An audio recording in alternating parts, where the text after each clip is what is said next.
அதற்கடுத்ததாக SRM Valliammai engineering college, சென்னையில் இருக்கக்கூடிய college. இது காட்டான்குளத்தில் எஸ்ஆர்எம் யூனிவர்சிட்டிஸ் எல்லாம் இருக்கும், அதுக்கு பக்கத்தில் இந்த காலேஜ் இருக்குது. இதனோட டிஎன்ஏ கோட் 1422.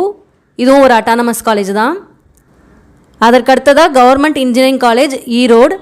இது முன்னாடி ஐஆர்டிடி காலேஜ் அப்படின்னு சொல்லுவாங்க. இதனோட டிஎன்ஏ கோட் 2709. இந்த காலேஜோட பிளேஸ்மெண்ட்ஸும் பார்த்திங்க அப்படின்னா ரொம்ப நல்லா இருக்குது. இதனோட கட் ஆஃபும் உங்களுக்கு சிஎஸ்சி எல்லாம் பிசி கேட்டகரிக்கே ஒரு 185 அந்த ரேஞ்சில் இருக்கும். இசி 180 அந்த ரேஞ்சில் இருக்கும். ஸோ நீங்கள் இதனோட டிபார்ட்மெண்ட்ஸ் எல்லாம் நீங்கள் ஒரு தடவை செக் பண்ணிவிட்டு நீங்கள் கொடுங்க.